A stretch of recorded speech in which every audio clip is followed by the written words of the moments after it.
Pakai nih. Hmm.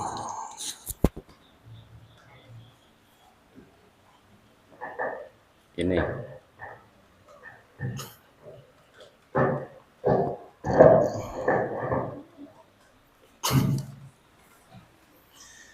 Assalamualaikum warahmatullahi wabarakatuh.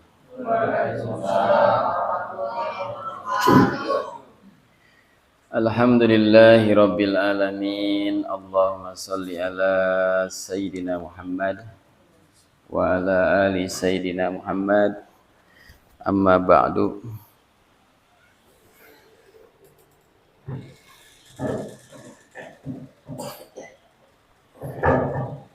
A'daddu li kulli hawlin alqa fi dunya wal akhirah la ilaha illallah wa li kulli hammi wa ghammi ma sya'allah wa li kulli ni'matin alhamdulillah wa li kulli rakha'i wa sidatin syukurillah wa li kulli 'azubatin subhanallah wa li kulli dzambin astaghfirullah wa li kulli musibatin inna lillahi wa inna ilaihi raji'un wa li kulli daikin hasbiyallah wa li kulli qada'in wa qadarin tawakkaltu 'ala Allah wa li kulli ta'ati wa ma'siyati la haula wa la quwwata illa billahil aliyyil azim.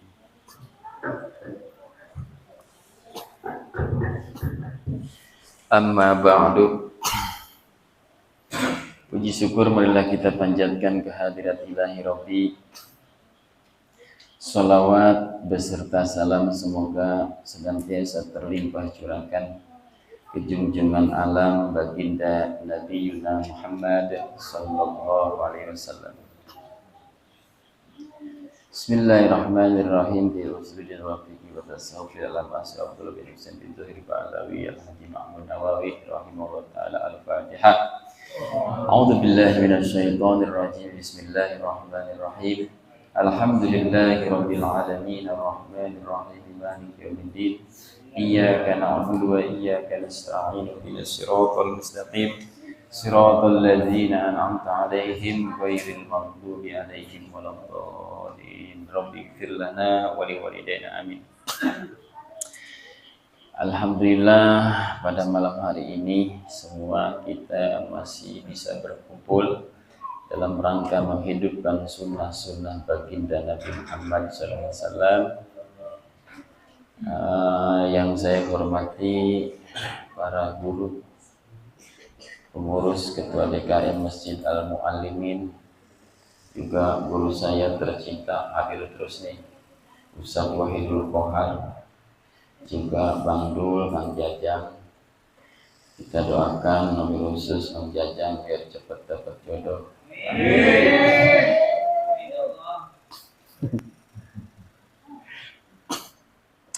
Para hadirin wal hadiratun, alhamdulillah detik ini, saat ini kita berada di bulan Jumadil Ula atau Jumadil Awal, yaitu bulan kelima Hijriyah dalam bulan Islam.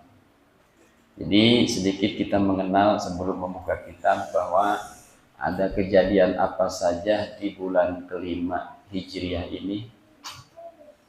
Yaitu diantaranya yang pertama adalah bulan di mana bulan kebahagiaannya Rasulullah. Karena di bulan inilah Rasulullah menikahi Siti Khadijah. Nah, jadi menikahnya Rasulullah dengan Siti Khadijah adalah di bulan Jumadil Awal. Nah, makanya kalau kita mau ngikutin sunnah Rasul, enggak semestinya di bulan haji, jadi di bulan Jumadil Awal. Begitu Bang Jajang, kalau mau nikah di bulan Jumadil Awal, masuk kita dalam kategori sunnah Rasulullah. Dan di bulan Jumadil Awal ini juga adalah bulan di mana lahirnya Sayyidah Zainab. Siapa Sayyidah Zainab ini? Sayyidah Zainab ini adalah putri pertamanya Sayyidina Ali karramallahu wajhah dengan Siti Fatimah Az-Zahra. Nah, jadi lahirnya atau ulang tahunnya Sayyidah Zainab, putrinya Sayyidina Ali, adalah di bulan Jumadil Awal.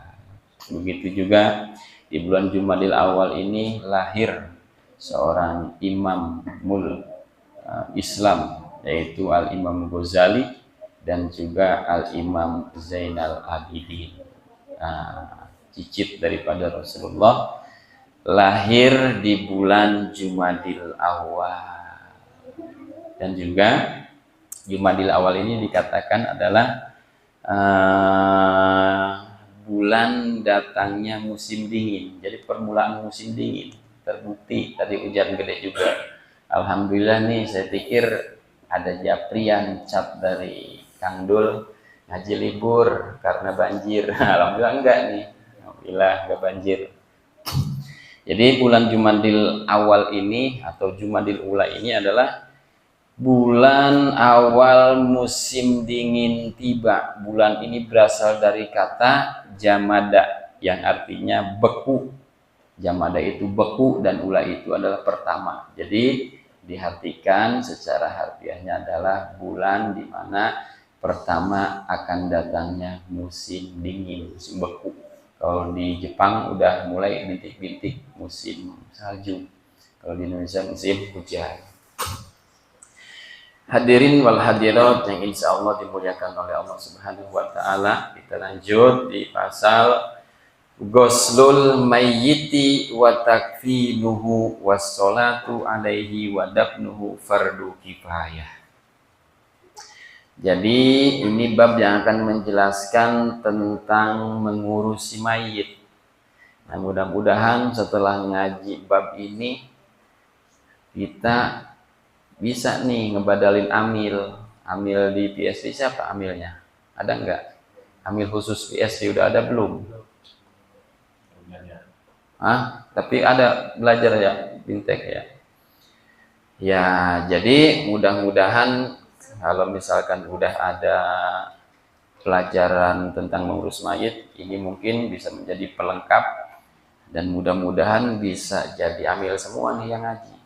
Ya, jadi kalau amilnya lagi ada uzur kerja atau lagi jadi musafir, nggak usah kita minta bantuan ke kampung atau ke perumahan yang lain. Jadi cukup Ustadz Wahid misalkan gitu. Jadi mudah-mudahan ini bab ini bisa melengkapi dan menjadikan tambahan ilmu bagaimana kita bisa mengurusi mayit karena statusnya adalah fardu kifayah. Dan kita juga adalah semuanya calon mayit. Itu adalah suatu kepastian dari Allah. Termasuk Ustadz Robi. Jadi di sini memandikan mayit, juga membungkus mayit dan menyolatkannya dan juga menguburkannya itu adalah fardu kifayah. Fardu kifayah ini yang telah kita tahu familiar, memang hukumnya fardu kifayah. Akan tetapi fardu kifayah ini bukan hanya mengurusi mayit, akan tetapi adanya seseorang, adanya ustadz, adanya ulama atau kiai yang bisa atau mengetahui atau memahami tentang ilmu alat atau ilmu nahwu sorof. Jadi di suatu kampung itu fardu kifayah adanya seorang alim, seorang ulama yang mengetahui tentang ilmu-ilmu alat atau nahwu sorof. Jadi kalau di lingkungan PSP ini, PSP bukan ya? Ya PSP ini tidak ada yang mengetahui atau menguasai ilmu nahwu sorof, maka ini selingkungan ini dosa semua. Nah gitu, ruang lingkupnya ya seciledug lah, jangan sepilamas, jangan PSP. Seciledug ini nggak ada yang bisa ilmu alat atau ilmu nahwu sorof, maka satu kampung itu dosa. Nah gitu, alhamdulillah nih di sini ada Ustadz Wahidul Kohar. Di atas ada Buya Haji Hamdani, ada juga Ustadz Maskur. Jadi mereka itu adalah para pejuang-pejuang atau pahlawan-pahlawan pengguguran fardu kifayah kita semua. Jadi makanya sama guru itu jangan nanggung-nanggung. Kalau mau ngasih gitu, mau hormat itu jangan nanggung-nanggung, karena mereka di setiap detiknya adalah pahlawan bagi kita, pahlawan untuk menggugurkan daripada kewajiban fardu kifayah. Idza kana musliman wulida hayyan, dan tatkala mayit itu seorang Islam yang sudah dewasa, atau bahasa Sundanya sudah kolot, atau anak-anak yang dilahirkan hidup walaupun tidak sempurna, belum sempurna 6 bulan, ataupun dilahirkannya sudah sempurna 6 bulan atau lebih, maka tetap itu harus diurusi seperti mengurusi mayit orang-orang yang tadi yang dewasa. Wa wajaba lizimiyin takfinun wa dafnun.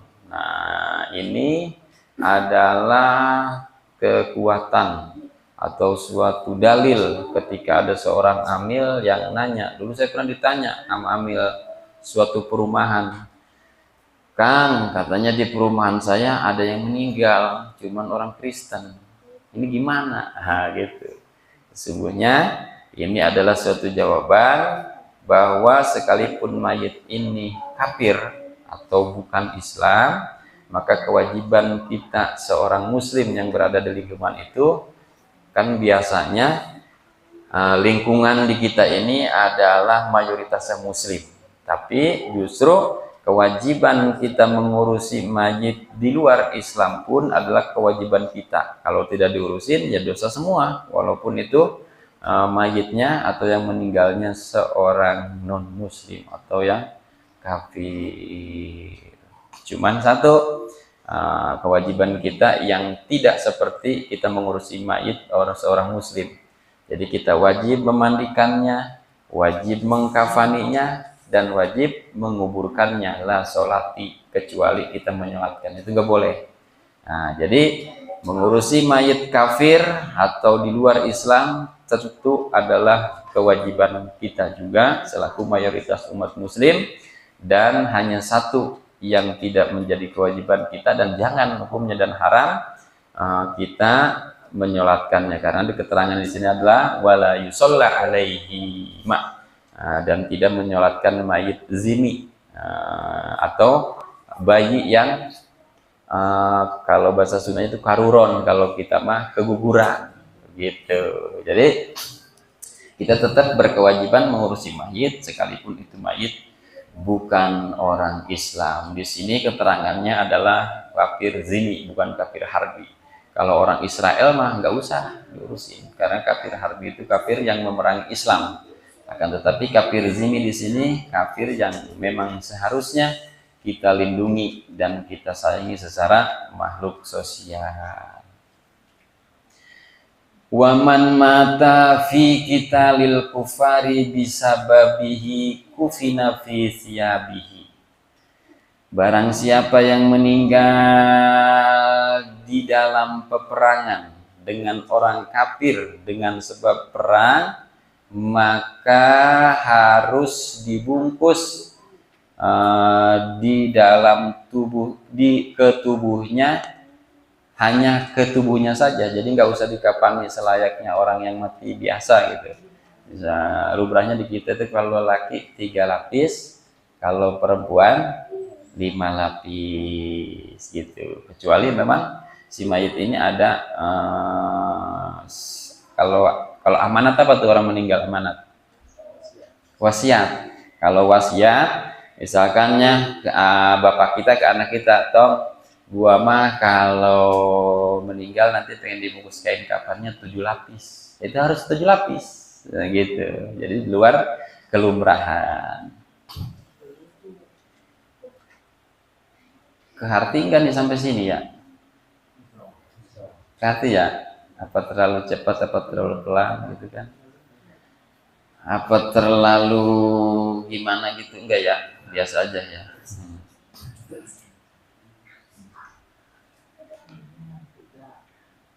Wala yugsalu.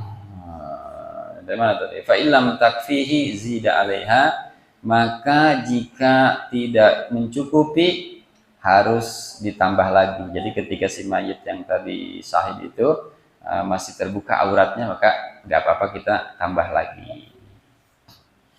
Wadupina, dan terus dikubur. Jadi kalau orang yang mati dalam peperangan itu nggak usah dimandiin, cukup dibungkus seadanya, seketutupnya auratnya, bahkan tidak diketutup aurat lagi. Kalau memang darurat nggak ada lagi untuk menutupinya, langsung aja wadufina, kuburin aja. Nah, itu.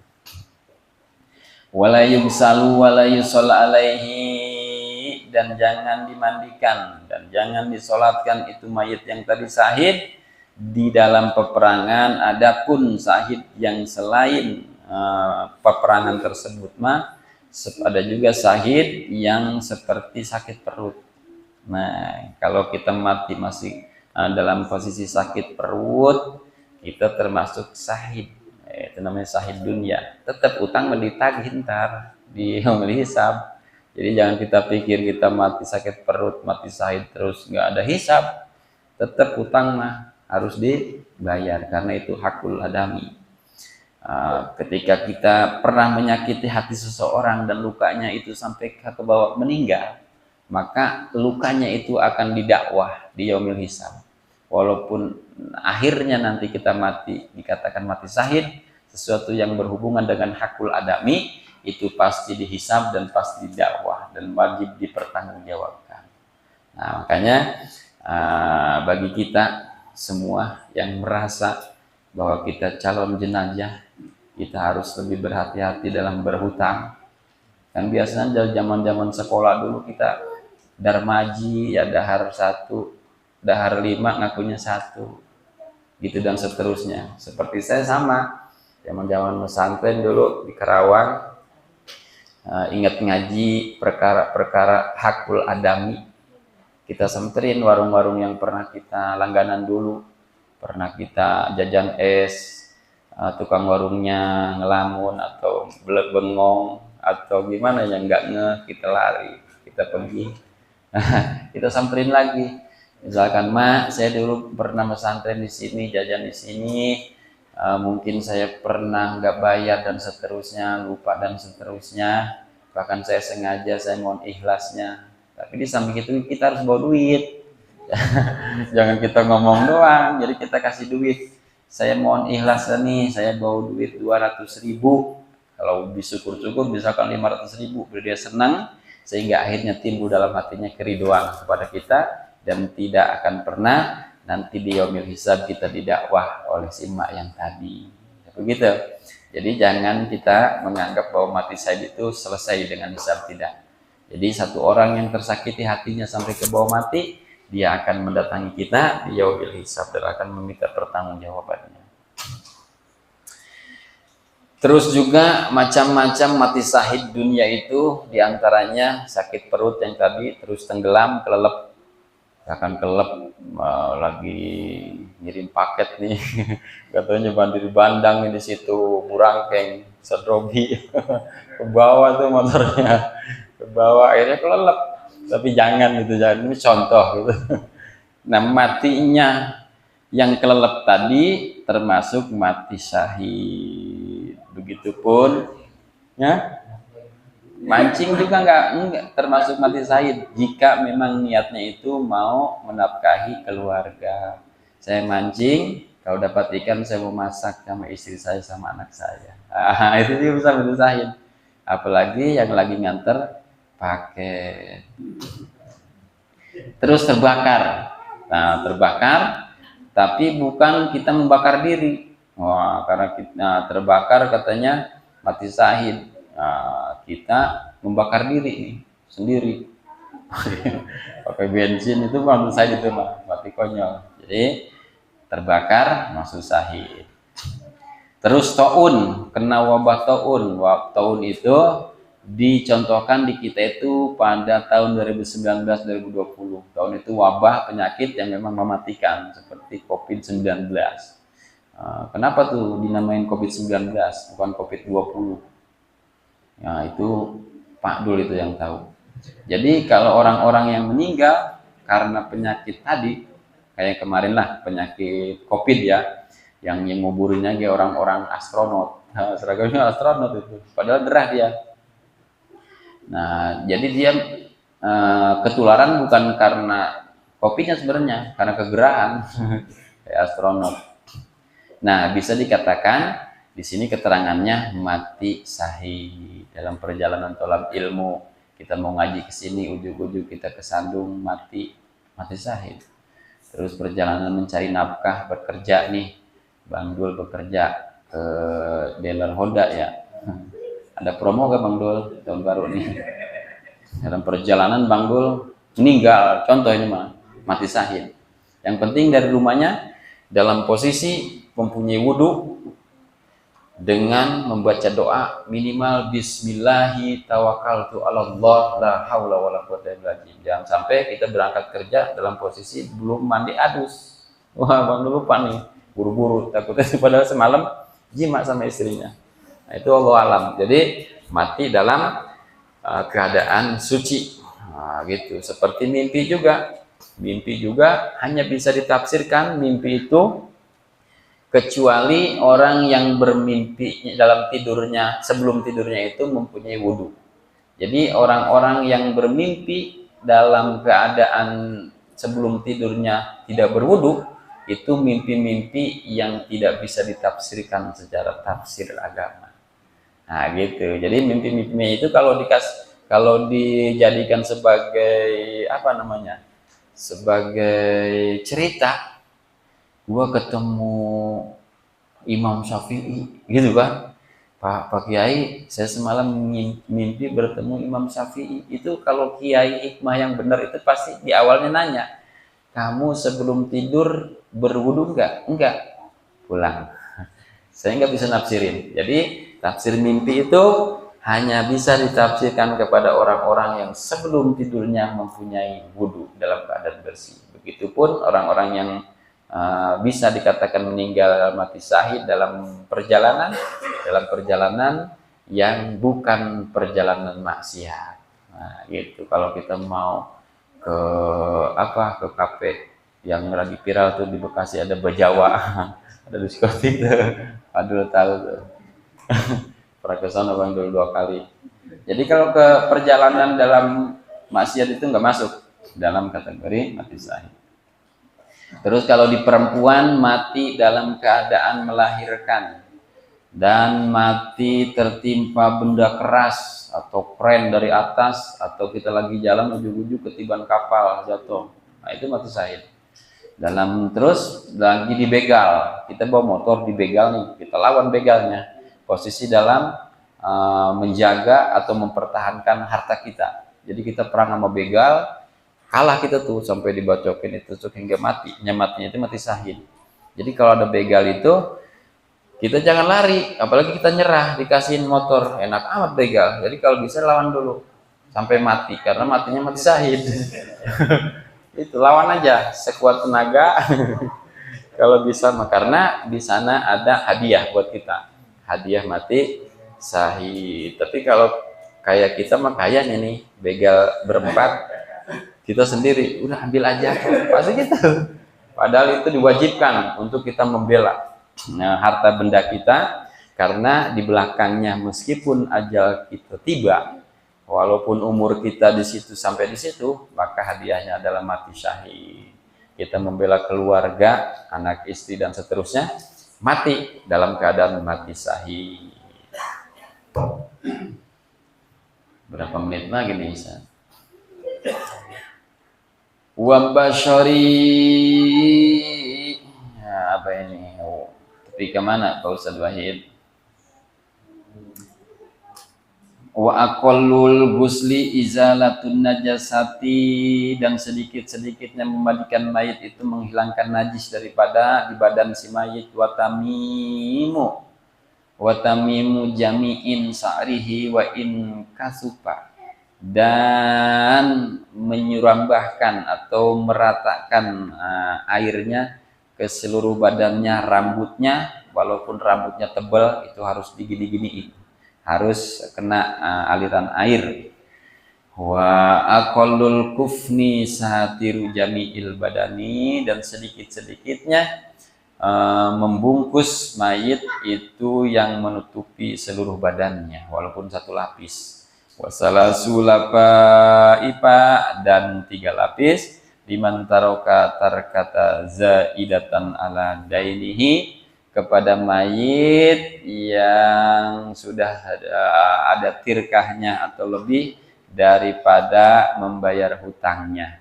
Jadi hutangnya dulu sebenarnya bayarin, baru beli kapan. Walam yusi bitarkiha, dan tidak wasiat karena meninggalnya itu dengan 3 lapis. Wa aqallu sholati alaihi ayyan wiya fi'la sholati alaihi, dan sedikit-sedikitnya menyolatkan mayit itu kita selaku yang masih hidup yaitu harus niat. Jadi nggak boleh kita nggak bisa niat mayit. Makanya sholat mayit ini harus ada ilmunya. Kalau kita belum tahu sholat mayit malah menjadi pemberat bagi si mayit sendiri. Nah, gitu harus tahu ilmunya.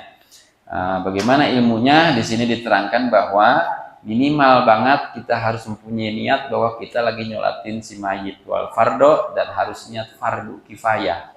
Harus disebut di dalam hati atau lisan kita. Yang wajib adalah di hati kita, wa yu'ayyina, dan harus berdiri jika mayitnya itu dihadirkan atau goib. Jadi cukup minimal usolli ala hadal mayyiti atau alaman sholat alaihi imam. Tidak harus tahu kita mayit itu siapa namanya.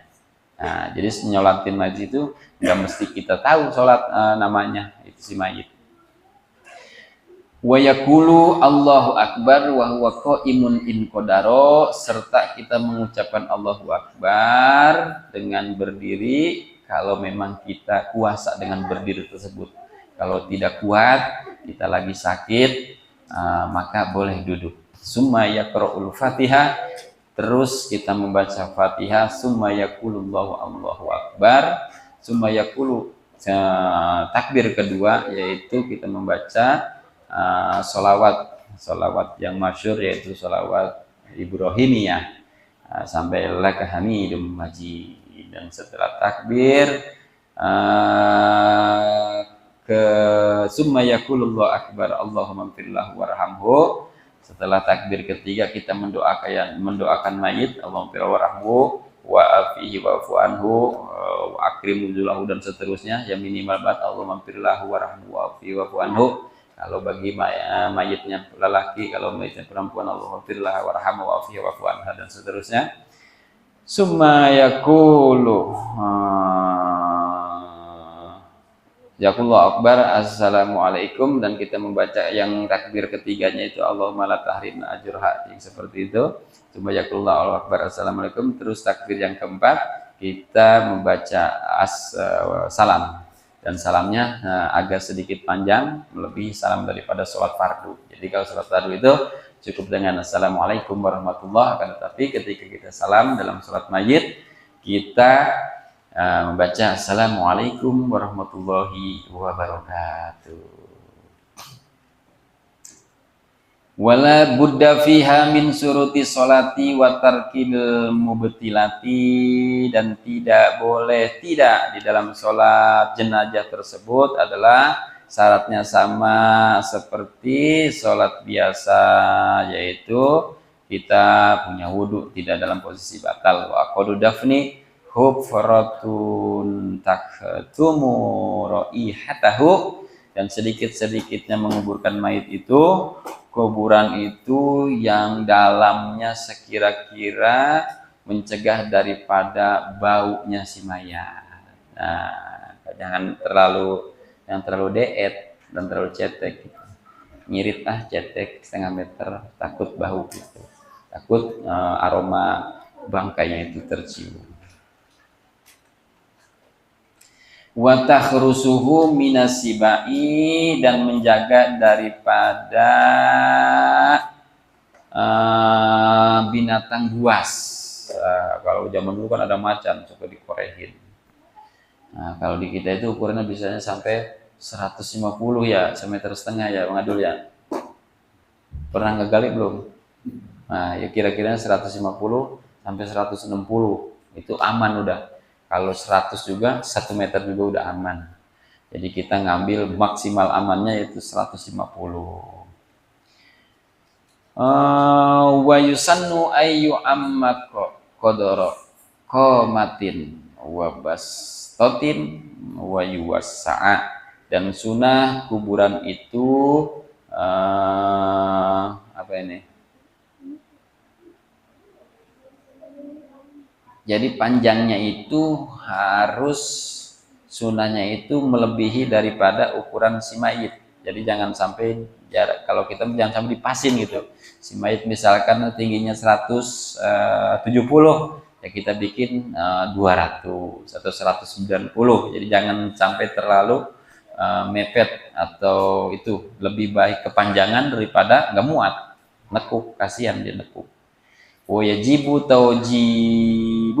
taujihuhu ilal kiblati, dan wajib harus menghadap kiblat itu si mayit.